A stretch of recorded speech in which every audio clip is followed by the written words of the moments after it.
안녕하세요. 엊그제 예물 때문에 파혼한 30대 여성입니다. 가끔가다 예단이나 예물 때문에 파혼했다는 이야기가 들려오면 결혼이라는 일륜지 대사를 두고 그게 뭐 얼마나 대수라고 파혼까지 하나 싶기도 하고, 솔직히 남의 얘기라고만 생각했는데 막상 저한테 닥치고 보니 정말 이런 걸로 이 지경까지 될 수도 있구나 싶네요. 남자친구하고는 회사 동료의 소개로 처음 만났습니다. 당시 저는 연애에는 크게 관심이 없었는데 회사 동료가 사람 하나 도와주는 셈치고 나가달라 부탁하여 나간 자리였죠. 그리고 나중에서야 알게 된 게 회사 동료가 야구인가 뭐를 보러 가는데 그게 티켓팅하기가 엄청 힘든 거였대요. 그런데 그걸 제 남자친구가 도와줘서 감사의 뜻으로 소개팅을 해주기로 했었다나 어쩐다나요. 회사 동료는 그게 무슨 재밌는 이야깃거리라도 된다는 듯이 저에게 떠들어댔지만 솔직히 저는 그 이야기를 들었을 때 기분이 그다지 좋지만은 않았어요. 뭐랄까, 저랑 회사 동료가 그렇게 가까운 사이도 아니었는데 그래도 어쨌든 소개팅 자리에 나갈 때만 하더라도 그런 이야기까지는 몰랐으니까요. 아무튼 그렇게 약속 시간에 맞춰 나갔는데 남자친구가 먼저 나와 있었습니다. 깔끔한 차림새에 약간 긴장한 듯한 표정이 왠지 호감이 갔어요. 그리고 남자친구도 하는 말이 저한테서 후광이 비추더라는 둥. 이거야 가까워지고 나서 했던 이야기니까 저 기분 좋으라고 한 소리였겠죠. 어쨌든 확실한 건 저도 남자친구도 서로에게 좋은 첫인상을 받았고, 그래서 이후로도 누가 먼저랄 것 없이 가벼운 안부를 주고받으며 조금씩 가까워졌어요. 2달 뒤에는 남자친구의 고백으로 정식으로 사귀는 사이가 되었고요. 사귀는 동안 남자친구와는 크게 싸우고 그런 것도 없었어요. 물론 서로 다른 두 사람이 만나 맞춰가는 과정이었다 보니 어쩔 수 없이 부딪히는 일이 생기기도 했지만 그게 그렇게 큰 싸움으로 번지는 법이 없었죠. 특히나 저는 매사가 좋은 게 좋은 거라는 생각에 정말 제가 고집하는 한 가지가 아니라면 대부분의 것들은 상대 의견에 따라주는 편이었거든요. 그러니 다툴래야 다툴 이유가 없었달까요? 그러다 저희가 사귄 지 2년째 되던 해 남자친구 부모님이 먼저 결혼은 언제 할 거냐며 남자친구를 통해 제 생각을 궁금해하셨습니다. 남자친구 나이가 36이 되었으니 그런 질문을 하시는 게 이상한 일은 결코 아니었죠. 하지만 저는 남자친구보다 4살이나 어렸고, 특히나 요새는 여자들도 다들 경력 단절을 이유로 결혼을 좀 늦게 하는 추세잖아요. 당장 제 친구들도 대부분이 미혼이었고요. 그래서 저는 결혼이 급하지 않았는데, 하지만 무조건 남자친구한테 기다리라고 할 수도 없는 노릇이었기에 조만간 해야죠 하고 적당히 넘어가려고 했어요. 그런데 남자친구 말이 어머님께서 만약에 결혼 생각이 없는 거면 차라리 헤어지라고 하셨다는 거예요. 그래서 자의반타의반으로 결혼을 좀 서두르게 되었습니다. 그렇게 본격적으로 결혼 이야기가 오가면서 피하고 싶지만 피할 수 없는 주제들로도 남자친구와 대화를 나누게 되었는데 그중 하나가 바로 경제적인 부분이었어요. 막연히 남자친구나 저나 별반 차이가 없을 거라 생각은 하고 있었지만 그래도 서로 모아둔 돈은 얼마나 되는지, 양쪽 부모님께서 어느 정도 도움을 주실 수 있는지, 혹은 도움을 드려야 하는 상황은 아닌지 대략적으로라도 이거저거 파악을 해두는 게 좋겠더라고요. 그리고 다행스럽게도 제 예상대로 아주 딱 들어맞는 것은 아니었지만 남편이나 저나 모아둔 돈도 비슷했고 양가의 재산 규모도 비슷한 수준이었습니다. 그래서 신혼집과 결혼에 수반되는 비용도 반반 부담하기로 이야기가 되었어요. 솔직히 요즘 시대에 남자 혼자 집을 해오는 일이 흔한 일이 아니라는 건 저나 저희 부모님도 잘 알고 있었으니까 반반 결혼을 한다는 게 그렇게 이상하단 생각도 아니었고요. 그런데 결혼 이야기가 오가는 와중에 제가 청약에 당첨되었습니다. 3년 후 입주 예정이었지만, 그리고 지금 집값이 많이 떨어지긴 했지만 그럼에도 불구하고 여전히 주변 시세보다 훨씬 저렴하게 입주할 수 있는 곳에 당첨이 되었어요. 그러자 저희 집에서는 저더러 넌 참 운이 좋다, 복덩이다 하며 축하해 주셨습니다. 남자친구 부모님도 남자친구를 통해 축하한다 해주셨고요. 하지만 청약 당첨 발표가 나고 며칠 뒤 남자친구 부모님과 식사를 하게 되었는데 계약금부터 시작해서 중도금의 잔금은 누가 내는 거냐? 네가 내는 거냐 아니면 친정에서 내주시는 거냐 하는데 좀 이상하다 싶대요. 저는 당연히 남자친구랑 같이 들어갈 살 집이니 같이 내야 된다고 생각했었거든요. 그래서 제 생각을 그대로 말씀드렸더니 남자친구 부모님께선 그건 경우가 아니랍니다. 제가 청약을 넣을 때 당신들하고 상의를 한 것도 아니고 그렇다고 남자친구의 의견이 반영된 것도 아니지 않냐면서 제 독단적으로 내린 결정이니 그건 전부 다 제가 부담하는 게 맞다는 거였죠. 솔직히 어른들의 말씀이라 이렇게 표현하고 싶진 않지만 이게 바로 궤변인가 싶었어요. 남자친구 부모님이 하신 말씀대로 상의 같은 건 없었지만 그래도 결국 우리 두 사람의 보금자리가 될 건데 그걸 어째서 저 혼자 부담해야 한다는 건지 말이 안 된다는 생각뿐이었죠. 그래도 이때는 아직 입주까지는 최소 3년이나 남아있는데 벌써부터 남자친구 부모님과 이걸 주제로 왈가왈부해야 하나 싶더라고요. 그래서 그냥 그런가요? 하고 적당히 웃어넘겼습니다. 한편 남자친구와 저는 청약 당첨된 아파트에 들어가기 전까지 어디에서 지낼 것인가를 두고도 계속해서 대화를 주고받았는데 저는 솔직히 남자친구가 살고 있던 오피스텔이던 제가 살던 오피스텔이던 어쨌든 오피스텔에서 지내다 이사하는 게 좋겠다 싶었어요. 가정가구도 대충 쓰던 거 좀 더 쓰다가 새 집으로 이사 들어갈 때 싹 바꾸면 좋겠다 싶었고요. 그리고 그렇게 대충 계획을 세우고 나니까 생각보다 저희 결혼에 돈이 많이 들 것 같지는 않았죠. 그런데 이렇게 결혼식을 준비하기 시작하고 얼마 지나지 않아 어머님께서 생각지도 못한 이야기를 꺼내셨습니다. 예단이니 혼수니 그런 건 여자가 해와야 하는 거 아니냐며 어떻게 할 거냐고 물으셨거든요. 좀 당황스럽기도 하고 참고로 남자친구랑은 이미 불필요한 허례허식은 전부 다 생략하자고 말이 되어 있기도 했고 양가에도 충분히 알렸었어요. 아무튼 그러면 예물부터 시작해서 전부 다 하고 싶으신 거냐고 여쭤봤습니다.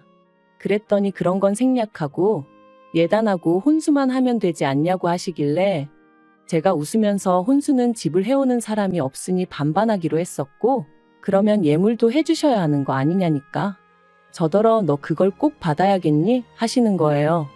이때는 진짜 당황스러운 수준을 넘어서 지금 무슨 말씀을 하시는 건가 싶었는데 사실 그전까지는 좋은 게 좋은 거다 생각해서 어머님 말씀 중 납득이 안 되는 부분이 있어도 설령 나중에 안 할지라도 일단은 네 하고 대답이라도 잘 해드렸거든요. 그런데 자꾸 그러니까 웃는 낯에 침을 뱉으려고 하신다는 게 딱 느낌이 오면서 더는 이러면 안 되겠다 싶었어요. 그래서 네, 꼭 받고 싶어요 했습니다. 그것도 좋은 걸로 오래오래 간직할 수 있는 걸로 받고 싶다고요. 그랬더니 어머님 표정이 싹 바뀌면서 언짢은 기색을 감추지 못하시대요. 하지만 제가 결정적으로 남자친구와 파혼을 결정하게 된 건 단지 어머님이 이런 모습을 보이셔서만은 아니었습니다. 사실 어머님이 아무리 이상한 분일지라도 제 남자친구가 앞으로 평생 제 편이 되어줄 거라는 어떤 믿음이라던가 확신을 주었다면 제가 파혼이란 카드까지 꺼내들진 않았을 거예요. 맞아요. 문제는 제 남자친구였습니다. 지금도 왜 사귈 때는 그런 사람이란 걸 알아차리지 못했을까 싶다가도 사실은 알면서도 좋아하니까. 이것만 빼면 괜찮은 사람이니까 뭐 그런 식으로 제 나름대로 합리화를 시켰던 건 아닐까 싶기도 하고.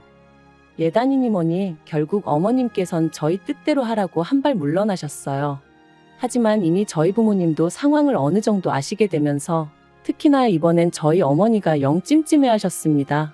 저희들이 좋다고 하여 생략하라 하긴 하셨지만 한편으론 그로 인해 두고두고 제가 시댁에서 얘기거리가 되는 건 아닐지 그게 걱정이 되시는 눈치셨죠. 까놓고 말해서 집에 아예 돈이 없는 것도 아닌데 괜히 아무것도 안 해보냈다가 제가 미움이라도 사면 어쩌냐면서요. 그리고는 며칠 뒤 부모님이 고민해 보셨는데 그러면 다른 건 그렇다 치고 차를 한 대 사주고 싶다 하셨습니다. 저는 이미 잘 끌고 다니는 차가 있는데 무슨 차냐고 필요 없다 했지만 그거라도 해줘야 마음이 편할 것 같다 하시면서 제 남자친구는 차가 없으니 둘이서 한 대씩 탄다고 생각하면 어떻겠냐 하시더라고요. 그리고 저는 그동안 차가 없어 불편하다, 자존심 상한다며 속상해하던 남자친구의 모습이 떠올랐고 그래서 결국은 받겠다 했어요. 차가 한 대 더 생기면 남자친구가 얼마나 좋아할지 상상하니까 제 기분까지 좋아졌었거든요. 바로 다음날 남자친구에게 소식을 전하니 아니나 다를까 좋아서 어쩔 줄 모르더라고요. 사실 꼭 그런 것은 아니었는데 남자친구는 거의 저희 부모님이 사주시는 차가 자기한테 주는 선물 정도로 생각하는 것 같았어요. 그리고 저는 잠깐 갈등하다가 그냥 그렇게 생각하게 내버려 두기로 했죠. 어차피 결혼하고 나면 이거 내 거가 뭐 그리 중요한가 싶었으니까 그걸 굳이 이름표 붙여놓듯 할 필요는 없을 거다 싶었거든요. 아무튼 그래서 바로 딜러샵 여기저기 가보고 예산이 5천만 원 안팎이었기에 그 선에서 남자친구 의견을 거의 100% 반영하여 차를 골랐습니다. 정말 제 취향이라곤 쥐꼬리만큼도 반영되지 않았지만 그래도 남자친구 입이 귀에 걸린 걸 보니 그래, 좋은 게 좋은 거지 하게 되더라고요. 그런데 어떻게 보일지 모르겠지만 누군가는 제가 이상한 거라고 할 수도 있을 테지만 차 가게화까지 하고 온 날 문득 그래도 저희 부모님은 이렇게까지 신경을 써주시는데 남자친구도 그렇고 남자친구 부모님도 그렇고 어쩜 이리 조용하지 싶은 거예요.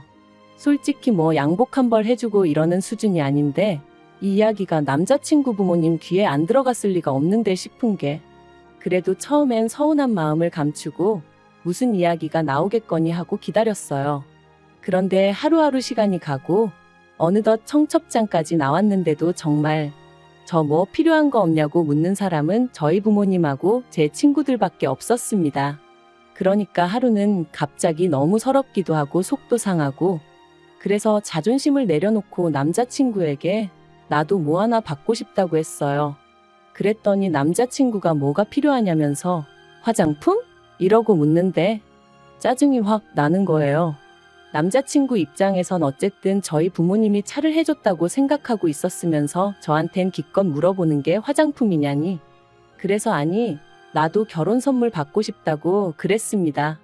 당신은 우리 부모님한테 차를 받았으니까 나도 그 정도까지 비싼 건 아니어도 좋은 선물 하나 받고 싶다고요. 그랬더니 남자친구가 잠깐 생각에 잠긴 표정을 하더니 뭐가 필요한데? 하고 물어보대요. 그래서 나는 주얼리 한 세트를 받고 싶다고 했어요. 꼭 다이아가 아니어도 되지만 좋은 브랜드로 평소에 회사고 어디고 자주 하고 다닐 수 있는 걸로 말이죠. 그랬더니 그런 건 얼마나 해? 한 100만 원 하나? 하면서 종로 가서 사면 되냐는데 슬슬 속에서 왜인지 짜증이 올라오는 걸 꾹 눌러 참으며 종로는 브랜드는 아니라고, 나는 누가 들어도 알만한 브랜드에서 사고 싶다고 했어요. 그랬더니 남자친구도 좀 짜증난다는 표정으로 그런 건 나중에 되팔 때 브랜드 값은 하나도 못 받아 그러는 거예요. 어이가 없어서 아니 결혼 선물로 받는다는데 왜 되판다는 이야기가 나오냐고 따졌습니다. 그러자 남자친구가 예를 들면 그렇다는 거라면서 그만큼 브랜드는 그냥 이름표일 뿐이라고 중요한 건 퀄리티를 따져야 하네 어쩌네. 솔직히 이미 그때 마음이 정말 많이 상했어요. 자기 차 사러 갈 때는 예산 초과라고 해도 괜히 외제차까지 보러 다니면서 거들먹거리던 인간이 정작 제가 브랜드 주얼리를 받고 싶다니까 거품이 어떻고 허영이 어떻고 해대는 게 어이가 없었죠. 게다가 처음 들어간 매장에서 제가 한 세트를 골랐는데 그게 300만 원이 좀 넘었어요. 그리고 참고로 제 한 달 월급이 400 이상이니 저는 그게 저한테 과분하다고는 생각하지 않았습니다. 막말로 제 돈으로 산다고 못 살 것도 아니었다는 얘기예요. 하지만 기왕이면 남자친구나 남자친구 부모님한테 받고 싶었어요. 결혼 선물이란 의미로요. 그런데 남자친구가 직원들도 다 보는 앞에서 입을 떡 벌리고는 이 조그만한 게 귀걸이는 하고 나면 머리카락에 가려져서 잘 보이지도 않는데 이렇게 비싸냐면서 저한테 진짜 갖고 싶은 거야? 그냥 주변 여자들이 하니까 사고 싶은 건 아니고? 잘 생각해봐 막 그러는 거예요. 그러니 제가 얼마나 창피했겠어요. 진짜 쥐구멍이라도 있으면 숨고 싶다는 게 이런 거구나 싶었죠. 결국 도망치듯 매장을 빠져나왔는데 눈물이 펑펑 나더라니까요. 저희는 그 길로 카페에 들어갔고 대화를 나누기 시작했습니다. 남자친구는 저더러 잘 생각해보라면서 300만 원이 결코 적은 돈이 아니라며 저더러 너는 예뻐서 1,000원짜리를 해도 1,000만 원짜리로 보인다는 개소리를 하더라고요. 그래서 제가 그래 300만 원은 결코 적은 돈이 아니지 하며 안 받겠다 했습니다. 그리고는 대신 차도 계약 취소하고 없던 일로 해야겠다고 했어요. 그랬더니 남자친구 눈이 정말 휘둥그레지면서 그게 무슨 소리냐 언성을 높이더라고요. 지금 그거 주얼리 안 사준다고 치사하게 이러는 거냐면서 이럴 거면 가서 사 이러는데 막말로 기분 다 잡쳤는데 제가 무슨 어린애도 아니고 사탕 하나 물려주면 가만히 있고 그런 게 아니잖아요. 그래서 됐다고 생각해보니 내가 문제였다고 그랬습니다. 처음부터 서로 주거니 받거니 안 하기로 했었으니 그냥 안 했어야 하는데 괜히 차를 해준다고 해서 이 난리라며 차 안 사주고 그 돈에서 그냥 내가 알아서 내 귀걸이고 목걸이고 살 테니까 그런 줄 알라고 했죠. 그랬더니 이제 말 그대로 치사한 애 어쩌네 그런 게 어딨냐. 차랑 귀걸이랑 같냐. 막 그러더니 급기야는 차는 자기가 저한테 빌려줄 수도 있지만 이 말도 너무 웃겼어요. 우리 부모님이 사주는데 지가 왜 나한테 빌려줄 수도 있다고 그러는 건지. 아무튼 차는 뭐 저도 쓸 수 있는데 제가 사는 그 비싼 귀걸이 목걸이는 자기는 못하지 않냐면서 그러니까 처음부터 공정하지가 않다나요? 그래서 제가 그러니까 공정이고 나발이고 서로 주고받고 하지 말자고 하고 소리를 질렀죠. 그리고 집에 돌아왔는데도 어째서인지 분한 마음이 가라앉지를 않았습니다. 나를 뭘로 보고 내가 무슨 호구도 아니고. 그런데 그때 남자친구한테 전화가 왔어요. 자기가 생각을 해봤는데 일단 미안하다더니 어머님 아버님하고도 얘기를 했다면서 어머님이 주얼리 세트를 해주시겠다 하셨다나요. 그리고 그땐 저도 또 속없이 화가 좀 풀리는 기분이었죠. 그래서 그래 그럼 언제 사러 가 하고 물으니 단 조건이 있다면서 어머님 아는 분이 하시는 금은방에 가야 된답니다. 가서 제가 갖고 싶은 주얼리 세트 사진을 보여주면 거기 주인분이 최대한 비슷한 걸 찾아주신다고 하셨다나요. 이제 거기서 제가 완전히 소위 폭발을 한 거예요. 진짜 남자친구도 그렇고 어머님도 그렇고 사람을 뭘로 보고 이러나 싶은 게. 그래서 제가 다 때려치자 했습니다. 도대체 나를 뭘로 보고 이런 소리를 하는 건지 모르겠지만 나는 더는 못 참겠으니 결혼이고 뭐고 다 때려치자고요. 그랬더니 남자친구가 사람들한테 물어보래요. 300씩이나 하는 주얼리를 안 사준다고 파혼하자는 여자가 있다고 하면 사람들이 욕할 거라면서요. 그래서 저도 너야말로 사람들한테 물어보라 했습니다. 5천만 원짜리 자동차를 선물로 받으면서 300만 원짜리도 안 사주려고 했더니 파혼당했다고 한번 주변 사람들한테 말을 해보라고요. 그랬더니 남자친구가 씩씩거리기만 하고 더는 아무 말도 못하대요. 그래서 남자친구한테 그렇게 파혼 통보하고 차단해버렸습니다. 그랬더니 남자친구 어머님한테서 연락이 왔어요. 하신다는 말씀이 그러지 말고 대화로 잘 풀어야지. 당신이 살아보니까 그까짓 거 귀걸이 목걸이 그런 거 안 해도 아무 불편한 거 없다면서. 아직 제가 어려서 그렇지 나중에는 그 돈 아끼기를 잘했다 하는 때가 올 거라나요? 그래서 어머님한테 이런 전화 하지 마시라 불편하다 그랬네요. 사실 더 심한 말도 퍼붓고 싶었지만 그래도 어른이시고 괜히 제가 한마디 잘못하면 저희 부모님이 가정교육을 어떻게 시킨 거냐 어쩌냐 운운하실 게 뻔해서 말을 아꼈어요. 그리고 지금도 그때를 생각하면 그래서 분하기도 하지만 동시에 잘했다 참는 자가 이기는 거다 싶기도 해요. 정말이지 이런 식으로 파혼하게 될 줄은 몰랐기에 쪽팔리고 남사스럽지만 그래도 이혼보단 파혼이 낫다 하니 그걸 위로 삼으렵니다.